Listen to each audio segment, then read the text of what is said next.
Hello everyone, welcome back to our channel. तो आज हम डिस्कस करेंगे एक नया लेसन जिसका नाम है the secret of health, success and power. मतलब शक्ति, सफलता और स्वास्थ्य का रहस्य।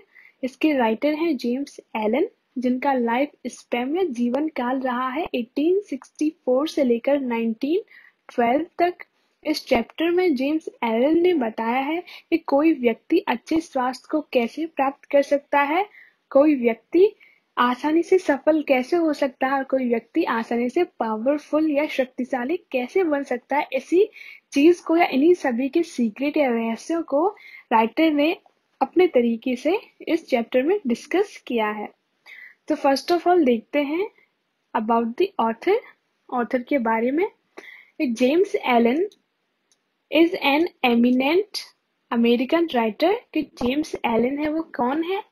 एक एमिनेंट मतलब प्रसिद्ध या विख्यात अमेरिकन राइटर, अमेरिकी लेखक हैं।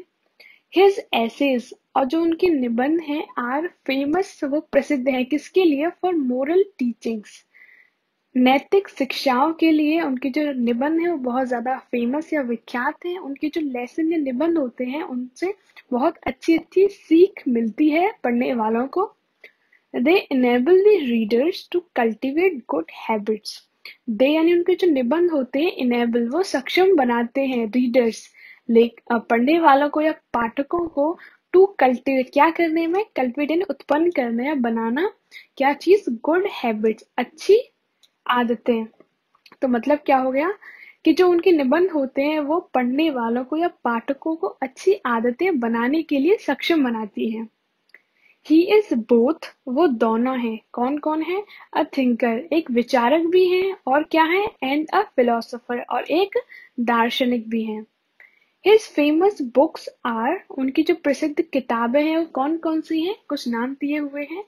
फ्रॉम पॉवर्टी टू पावर, यानी गरीबी से पावर, शक्ति तक। बाय वेज ऑफ ब्लेसनेस, ब्लेसनेस का मतलब होता है परम सुख या अनलिमिटेड हैप्पीनेस। कि बाय वेज ऑफ ब्लेसनेस, कि परम सुख के रास्ते पर या परम सुख के रास्ते से। एंड नेक्स्ट है मैजेस्टी ऑफ डेस्टिनी, भाग्य की महिमा। डेस्टिनी मतलब भाग्य, मैजेस्टी मतलब शक्ति या महिमा, गौरव। एंड एज अ मैन थिंकeth, और जैसे एक मैन सोचता है, यानी कुछ ऐसे ही नेम्स से उन्होंने कई फेमस बुक्स लिखी हैं जो काफी फेमस हैं। और जो आपका लेसन है आज जिसे पढ़ने जा रहे हो, the secret of health, success and power, ये चैप्टर भी इस बुक से लिया गया है, the from poverty to power से। तो नेक्स्ट देखते हैं अबाउट द लेसन, लेसन के बारे में, यानी राइटर ने इस लेसन में क्या क्या बताया है। This lesson has been selected from the famous book from poverty to power. जो लेसन है या पार्ट है, हैज बीन सेलेक्टेड, चयनित किया गया है, फ्रॉम द फेमस बुक, प्रसिद्ध किताब से, जिसका नाम क्या है? फ्रॉम पॉवर्टी टू पावर, यानी गरीबी से शक्ति तक। इस बुक से इस आज के लेसन को लिया गया है।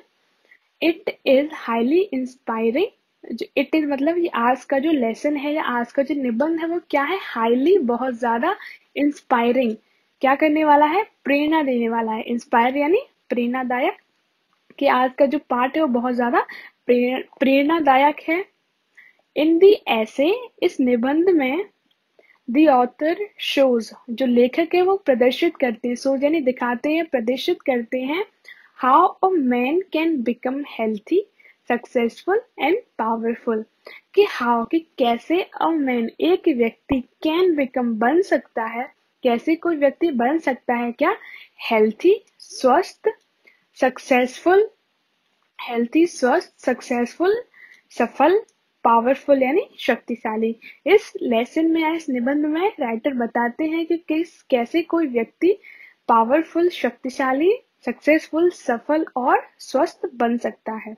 नेक्स्ट लाइन है, the secret of all this is pure and unselfish spirit, purity and faith and singleness of purpose. The secret of all this यानी ये सभी चीजें, कौन कौन सी? पावरफुल बनना, सक्सेसफुल बनना या हेल्थी बनना। कि इन सभी चीजों का सीक्रेट, रहस्य क्या है? इज है pure and unselfish spirit. Pure यानी पवित्र, अनसेल्फिश मतलब निस्वार्थी, स्पिरिट मतलब है अंतरात्मा या भावना से, कि क्या होना चाहिए, हमें हमारे अंदर एक पवित्र और निस्वार्थी भावना होनी चाहिए। Purity and faith in singleness, स्पष्टता होनी चाहिए, फेथ होना चाहिए एंड सिंगलनेस, और क्या होनी चाहिए, एक मात्रता होनी चाहिए। किस चीज की, ऑफ पर्पस, अपने उद्देश्य की, यानी हमें अपने उद्देश्य को सिंगल रखना चाहिए, एक मात्र रखना चाहिए। फेथ और उसमें विश्वास रखना चाहिए, और प्योरिटी और उसको स्पष्ट रखना चाहिए कि हमें अपना उद्देश्य क्या रखना है और कैसे इसको प्राप्त करना है। तो फिर से लाइन देखो क्या है, the secret of all this is pure and unselfish spirit, purity and faith and singleness of purpose, कि इन सभी का जो रहस्य है वो क्या है, एक पवित्र और निस्वार्थी भावना और एकमात्र उद्देश्य जिसमें हमें क्या रखना चाहिए, फेथ एंड स्पष्टता। ही सेज, वो बताते हैं या वो कहते हैं दैट के secret of good health lies in a harmonious mind, वो बताते हैं या कहते हैं दैट के सीक्रेट ऑफ गुड हेल्थ, अच्छे स्वास्थ्य का रहस्य लाइज, लाइज मतलब निहित है या छुपा हुआ है, किसके अंदर, इन अ हार्मोनियस माइंड, एक सामंजस्यपूर्ण मस्तिष्क में, या हार्मोनियस या सामंजस्यपूर्ण मस्तिष्क का मतलब है ऐसा मस्तिष्क किसी व्यक्ति का जिसको पता हो कि क्या करना उचित है, क्या करना अनुचित है, यानी उसे सही गलत का पता हो। तो ऐसे ही सामंजस्यपूर्ण मस्तिष्क में गुड हेल्थ का जो सीक्रेट होता है वो छुपा होता है ना, उसको पता रहता है कि मुझे क्या करना है और क्या नहीं करना। और विच इज, जो मस्तिष्क क्या होता है, विच इज फ्री, जो स्वतंत्र होता है या मुक्त होता है, from all kinds of tension, सभी प्रकार की परेशानियों या तनावों से, ऑल काइंड्स ऑफ टेंशन, सभी प्रकार के तनावों से वो जो मस्तिष्क होता है वो स्वतंत्र या मुक्त होता है। द सीक्रेट ऑफ सक्सेस, अब नेक्स्ट लाइन है सक्सेस के बारे में, कि सक्सेस का जो सीक्रेट या रहस्य होता है वो लाइज, वो निहित होता है किसमें, इन फेथ, विश्वास में, किसमें विश्वास रखने में, इन गॉड, भगवान में, यानी जिसे भी आप मानते हो, भगवान, अल्लाह, गॉड, जीसस, किसी को भी उसमें विश्वास रखने में होता है सक्सेस का सीक्रेट। इन लॉ, और किस में विश्वास रखने से होता है, कानून में विश्वास रखने से होता है। एंड इन दी वर्क, और कार्य में विश्वास रखने से होता है, यानी अगर हमको सफल होना है तो हमें अपने कार्य पर विश्वास रखना चाहिए, जो भी हम कर रहे हैं हमें कानून और नियमों पर विश्वास रखना चाहिए, यानी लीगल वर्क करना चाहिए, और हमें भगवान पर भी विश्वास करना चाहिए, यानी उम्मीद रखनी चाहिए कि हमारा जो काम है वो सफल ही होगा। और फॉर पावर, और तीसरी चीज क्या है, शक्ति के लिए, कि फॉर पावर, शक्ति के लिए, वन शुड कल्टीवेट, वन का मतलब है एक व्यक्ति या किसी एक व्यक्ति को क्या करना चाहिए, शुड कल्टीवेट, उसको उत्पन्न करना चाहिए, प्योर एंड अनसेल्फिश स्पिरिट, वही जो ऊपर बताया है कि पवित्र और निस्वार्थी भावना उत्पन्न करनी चाहिए अपने अंदर, एंड कंबाइन इट, और इस भावना को जोड़ देना चाहिए किस चीज से, विद प्योरिटी, स्पष्टता से, फेथ, विश्वास से, एंड सिंगलनेस ऑफ पर्पस, और उद्देश्य की एकमात्रता से, यानी हमें अपना उद्देश्य एक ही रखना चाहिए, उसमें विश्वास रखना चाहिए और उसको स्पष्ट रखना चाहिए कि हमें करना क्या है। अगर हम ये चीजें करते हैं और अपनी भावना को या अपनी स्पिरिट को निस्वार्थी और पवित्र रखते हैं तो हम आसानी से पावरफुल बन सकते हैं। तो let get start its text. तो स्टार्ट करते हैं इसका first paragraph. Where there is sterling faith and uncompromising purity, sterling मतलब दृढ़, फेथ मतलब विश्वास, एंड अनकम्प्रोमाइजिंग, अनकम्प्रोमाइज मतलब समझौता न करने वाली, कंप्रोमाइज मतलब समझौता करना, अनकम्प्रोमाइज मतलब समझौता न करने वाला, प्योरिटी शुद्धता या पवित्रता, यानी वेयर जहां पर देयर इज स्टर्लिंग फेथ, जहां पर दृढ़ विश्वास होता है, एंड और क्या होता है, अनकम्प्रोमाइजिंग प्योरिटी, और समझौता न करने वाली प्योरिटी होती है, पवित्रता होती है, या ऐसी पवित्रता जिसको कभी बदला ना जा सके। देयर इज हेल्थ, वही क्या होता है, हेल्थ या अच्छा स्वास्थ्य होता है। देयर इज सक्सेस, वही सफलता होती है। देयर इज पावर, वही शक्ति होती है। तो पूरे का मतलब क्या होगा कि जहां पर दृढ़ विश्वास होता है और समझौता न करने वाली पवित्रता होती है, वही अच्छा स्वास्थ्य, सफलता और शक्ति होती है। In such a one, disease, failure and disaster can find no lodgment in such a one. सच यानी ऐसे, a one एक व्यक्ति में, ऐसे एक व्यक्ति में डिसीजेस रोग या बीमारियां, फेलियर असफलता, डिजास्टर मतलब संकट या कोई परेशानी या विपदा, कि ऐसे व्यक्ति में डिसीज की बीमारियां, फेलियर असफलता एंड डिजास्टर और परेशानियां can find no lodgement. Lodgement मतलब कोई निवास स्थान, जो लॉज होता है उसी का वर्ड है लॉजमेंट, कि निवास स्थान या कोई रहने का स्थान। तो ये तीनों चीजें किसी ऐसे व्यक्ति में जिसमें दृढ़ विश्वास और अनकम्प्रोमाइजिंग प्योरिटी होती है, ऐसे व्यक्ति में वो निवास स्थान नहीं ढूंढ पाती। कैन फाइंड नो लॉजमेंट, उन्हें कोई स्थान प्राप्त नहीं होता या नहीं मिलता। फॉर का मतलब है यहाँ बिकॉज या क्योंकि से, कि क्योंकि देयर इज नथिंग, क्योंकि कुछ नहीं होता, यानी ऐसे व्यक्तियों में कुछ नहीं होता, ऑन विच जिस पर दे कैन फीड वो पनप सके। फीड मतलब भोजन करना। तो ऐसे व्यक्तियों में कोई ऐसी चीज या बुरी आदत या बुरे विचार नहीं होते जिन पर ये पनप सके रोग, असफलता या परेशानियां। तो देखते हैं second paragraph. The sooner we realize and acknowledge that sickness is the result of our own error or sin, the sooner जितनी जल्दी we realize हम एहसास कर लेते हैं या हम महसूस कर लेते हैं, and acknowledge यानी स्वीकार करना, एक्सेप्ट करना, कि जितनी जल्दी हम ये महसूस कर लेते हैं या स्वीकार कर लेते हैं that के sickness is the result of our own error or sin, कि जो बीमारी होती है, सिकनेस, इलनेस या बीमारी, जो बीमारी होती है वो क्या होती है, आवर ओन एरर और सिन यानी हमारी खुद की गलतियों, एरर यानी गलती या मिस्टेक, सिन मतलब पाप, कि हमारी खुद की गलती और खुद के पापों का ही परिणाम होती है या रिजल्ट होती है। तो क्या होगा कि जितनी जल्दी हम ये स्वीकार कर लें कि जो बीमारियां होती हैं हमारी खुद की गलतियों और पापों का ही परिणाम होती हैं, दी सूनर उतनी ही जल्दी shall we enter upon the highway of health. तो हम क्या करेंगे उतनी जल्दी, वी शैल एंटर हम प्रवेश करेंगे upon the highway of health, स्वास्थ्य के राजमार्ग पर या स्वास्थ्य के रास्ते पर हम उतनी ही जल्दी प्रवेश कर जाएंगे। यानी अगर हमें मालूम पड़ जाता है कि हमारी खुद की गलतियों की वजह से, हमारी खुद की गलत आदतों की वजह से हम बीमार हो रहे हैं, तो हम उन आदतों को छोड़ना शुरू कर देंगे और हम स्वस्थ होने लगेंगे। Disease comes to those who attract it or to those whose mind and bodies are respective to it.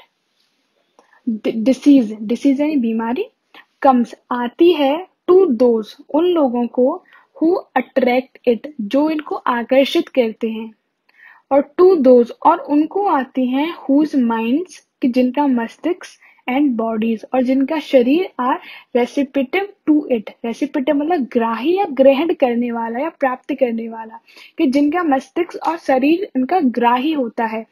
मस्तिष्क और शरीर के ग्राही होने का मतलब है ऐसा मस्तिष्क जिनमें नकारात्मक या बुरे विचार या भावनाएं होती हैं, और यहाँ शरीर का मतलब कि बेकार स्वास्थ्य से, यानी जिसकी बॉडी कमजोर होगी और जिसका माइंड नकारात्मक विचारों से भरा होगा, उन्हीं व्यक्तियों पर बीमारियां सबसे ज्यादा आती हैं या अट्रैक्ट होती हैं। तो disease comes to those who attract it, कि बीमारी उनको आती है जो इनको आकर्षित करता है, और टू दोज और उनको आती है whose mind and bodies are receptive to it, जिनका मस्तिष्क और शरीर इनका ग्राही होता है या इनको ग्रहण करने वाला होता है। एंड फ्लीज का मतलब दूर भागना, और दूर भागती है बीमारी फ्रॉम दोज उन लोगों से, हुज स्ट्रॉन्ग जिनका ताकतवर, प्योर पवित्र, एंड पॉजिटिव थॉट स्पेयर सकारात्मक विचार क्षेत्र, कि उनसे दूर भागती हैं जिन लोगों का स्ट्रॉन्ग ताकतवर, पवित्र और सकारात्मक विचार क्षेत्र क्या करता है, जनरेट्स उत्पन्न करता है, जनरेट मतलब बनाना या उत्पन्न करना, healing and life giving currents. Healing यानी दुख मिटाने वाली, और लाइफ गिविंग मतलब सुख प्रदान करने वाली या जीवन देने वाली। तो दोनों का मतलब एक ही है कि दुख मिटाने वाली या जीवन देने वाली करेंट्स धाराओं को उत्पन्न करता है, यानी जिनका शुद्ध ताकतवर और सकारात्मक विचार क्षेत्र जीवन देने वाली या दुख मिटाने वाली धाराओं को उत्पन्न करता है। ऐसे व्यक्तियों से जो बीमारियां होती हैं दूर होती हैं। अब जीवन देने वाली धाराओं का मतलब है कि जिन लोगों के पास पॉजिटिव विचार होते हैं, जिनके पवित्र विचार या भावनाएं होती हैं, उनके अंदर उनके जीवन में हमेशा सकारात्मक चीजें ही घटित होती हैं, तो बीमारियां इनके पास कभी नहीं आती, इनसे दूर ही भागती हैं। देखते हैं next paragraph. If you are given to anger, यदि तुम्हें दिया गया है एंगर, क्रोध, गिवन इसलिए लगाया है क्यों हम मानते हैं कि हमें जो भी चीजें दी गई हैं वो भगवान द्वारा दी गई हैं, गॉड गिवन है। तो क्या आएगा, इफ यू आर गिवन, यदि तुम्हें दिया गया है, या ये भी कह सकते हैं कि यदि तुम ग्रहण करते हो किस किस चीजों को, एंगर क्रोध को, वरी चिंताओं को, जेलसी ईर्ष्या को, ग्रीड लालच को, और any other inharmonious state of mind, या अन्य किसी मस्तिष्क को इनहार्मोनियस करने वाली, इनहार्मोनियस मतलब अनियंत्रित करने वाली, कि यदि तुम क्रोध ग्रहण करते हो या ग्राही हो, क्रोध के, चिंताओं के ग्राही हो, जेलसी ईर्ष्या के ग्राही हो, लालच के ग्राही हो, और अन्य मस्तिष्क को परेशान करने वाली या अनियंत्रित करने वाली दशाओं से ग्रसित हो, एंड एक्सपेक्ट, एक्सपेक्ट मतलब उम्मीद करना, और उम्मीद करते हो कि परफेक्ट फिजिकल हेल्थ, के आपका स्वास्थ्य कैसा हो, पूर्ण शारीरिक स्वास्थ्य हो, यानी आपका स्वास्थ्य जो बहुत अच्छा हो, यानी इन चीजों को आप अपने अंदर रखते हो और फिर ये उम्मीद करते हो कि मेरा जो स्वास्थ्य है वो परफेक्ट हो, यानी पूर्ण हो।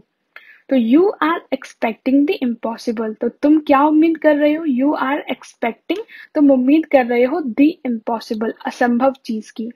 क्यों असंभव है ये, फॉर क्योंकि या because you are continually sowing the seeds of disease in your mind, क्योंकि तुम क्या कर रहे हो, you are continue मतलब लगातार या सतत रूप से sowing बो रहे हो, sowing मतलब बोना, किन चीजों को, the seeds of disease बीमारी के बीजों को, इन योर माइंड अपने मस्तिष्क में। अब राइटर ने सीड्स ऑफ डिसीज किसको बोला है, जो ऊपर चीजें बताई हैं, एंगर, वरी, जेलिसी, ग्रीड और अदर इनहार्मोनियस स्टेट्स, इनको राइटर ने सीड्स ऑफ डिसीज बोला है। कि कोई व्यक्ति अपने मस्तिष्क में अगर इन्हीं सभी चीजों को रखता है तो मतलब क्या हुआ कि वो अपने अंदर खुद ही बीमारियों के बीज बो रहा है, और फिर यदि वो ये उम्मीद करता है कि उसका फिजिकल हेल्थ अच्छी हो, तो वो बहुत गलत उम्मीद कर रहा है या असंभव चीज की उम्मीद कर रहा है। Such conditions of mind are carefully shunned by the wise men, कि such conditions of mind, ऐसी दशाएं of mind मस्तिष्क की, कि हमारे मस्तिष्क की ऐसी दशाएं आर केयरफुली, सावधानी पूर्वक क्या कर दी जाती है, संड मतलब त्याग देना या अवॉइड करना, कि त्याग दी जाती हैं बाय दी वाइस मैन, बुद्धिमान व्यक्ति द्वारा, वाइस मैन बुद्धिमान व्यक्ति द्वारा, कि ऐसी मस्तिष्क की भावनाएं या कंडीशन या दशाएं कौन सी ऊपर दे रखी हैं, ऐसी ऐसी चीजों को या ऐसी दशाओं को या भावनाओं को जो एक बुद्धिमान व्यक्ति होता है वो सावधानी पूर्वक त्याग देता है। फॉर क्योंकि ही नोज, वो जानता है, देम उनको, इन्हीं सभी चीजों को, to be far more dangerous, कि ये कई ज्यादा खतरनाक होती हैं, फार मोर डेंजरस कई ज्यादा खतरनाक होती हैं, किसकी तुलना में, than a bad drain, bad drain मतलब गंदी नाली, और एन इन्फेक्टेड हाउस, और एक संक्रमित घर से। इन्फेक्टेड हाउस का मतलब है ऐसा घर जिसमें प्रत्येक व्यक्ति को कोई ना कोई इन्फेक्शन वाली बीमारी या संक्रमित रोग हो रखा हो। तो ऐसे घर से, संक्रमित घर से या गंदी नाली से भी ज्यादा खतरनाक कौन सी चीजें होती हैं, जो राइटर ने पहली लाइन में बताई हैं, एंगर, वरी, जेलसी, ग्रीड और अदर इनहार्मोनियस स्टेट। तो इस पैराग्राफ में राइटर यही बताना चाहते हैं कि हमें इन चीजों को अपने मस्तिष्क में या अपने अंदर नहीं आने देना है, और यदि हम इन चीजों को अपने अंदर रखते हैं तो हम कभी परफेक्ट हेल्थ प्राप्त नहीं कर पाएंगे। तो देखते हैं next paragraph. If you would be free from all physical x and pains, if you would be, यदि तुम चाहते हो, फ्री मुक्त होना या स्वतंत्र होना, फ्रॉम ऑल फिजिकल एक्स सभी प्रकार के शारीरिक एक्स, दर्द या दुखों से, एंड पेन्स या कष्टों से, एंड वुड एंजॉय या आनंद लेना चाहते हो, perfect physical harmony, physical harmony मतलब अच्छा स्वास्थ्य, कि एक अच्छे स्वास्थ्य का आनंद लेना चाहते हो, तो तुम्हें क्या करना होगा, then put your mind in order, तब आपको क्या करना है, put your mind in order, अपने मस्तिष्क को व्यवस्थित करना है, ऑर्डर में लाना है, व्यवस्थित करना है। एंड हार्मोनाइज योर थॉट्स, और अपने विचारों को क्या करना है, सामंजस्य पूर्ण बनाना है। हार्मोनाइज मतलब नियंत्रित करना या उनमें सामंजस्य बिठाना, कि अपने विचारों को नियंत्रित करना है, अपने मस्तिष्क को नियंत्रित या व्यवस्थित करना है। Think joyful thoughts, joyful thoughts यानी आनंदपूर्ण विचार या भावनाएं, कि थिंक जॉयफुल थॉट्स, आनंदपूर्ण विचारों को सोचो। थिंक लविंग थॉट्स, और कैसे विचारों को सोचो, प्रेम भरे विचारों को सोचो। And let the elixir of goodwill course through your veins, elixir मतलब अमृत और गुडविल मतलब सद्भावना, कि सद्भावना के अमृत को क्या होने दो, कोर्स, कोर्स यानी यहाँ मतलब है बहने से, कि उसे बहने दो, सद्भावना के अमृत को बहने दो। थ्रू योर वाइन्स, कहाँ से होकर के, अपनी नाड़ियों से, वाइन मतलब नाड़ी या नस, अपनी नसों से होकर बहने दो। And you will need no other medicine, और तुम्हें किसी अन्य दवाई की आवश्यकता नहीं पड़ेगी। यानी यदि तुम्हें अच्छा स्वास्थ्य चाहिए तो तुम्हें क्या करना होगा, अपने मस्तिष्क को व्यवस्थित रखना चाहिए, करना होगा, अपने विचारों को नियंत्रित करना होगा, प्रेम पूर्वक विचारों को सोचना होगा, आनंद पूर्ण विचारों को सोचना होगा, और अपने अंदर सद्भावना लानी होगी। यहाँ सद्भावना के अमृत से मतलब नाड़ियों में बहने से मतलब है कि अपने अंदर सद्भावना विकसित करनी होगी। यदि हम ये चीजें करते हैं तो we will need no other medicine, तो हमें किसी अन्य दवाई की आवश्यकता नहीं पड़ेगी अपने स्वास्थ्य के लिए। Next line, put away your jealousies, put away मतलब दूर रखना, दूर रखो योर जेलसीज, अपने ईर्ष्याओं को, योर सस्पिशंस, सस्पिशन मतलब संदेह, जो हम डाउट करते हैं उसको सस्पिशन बोलते हैं, कि योर जेलसी, अपनी ईर्ष्याओं को दूर रखो, योर सस्पिशंस, अपने संदेहों को दूर रखो। योर वरीज, अपने वरीज मतलब चिंताओं को दूर रखो। योर हेटर्स, और अपने घृणाओं को दूर रखो। योर सेल्फिश इंडल्जेंस, और अपने स्वार्थी भावनाओं को दूर रखो। तो क्या होगा, यू विल पुट अवे, तुम दूर कर दोगे, यू विल पुट अवे, तुम दूर कर दोगे।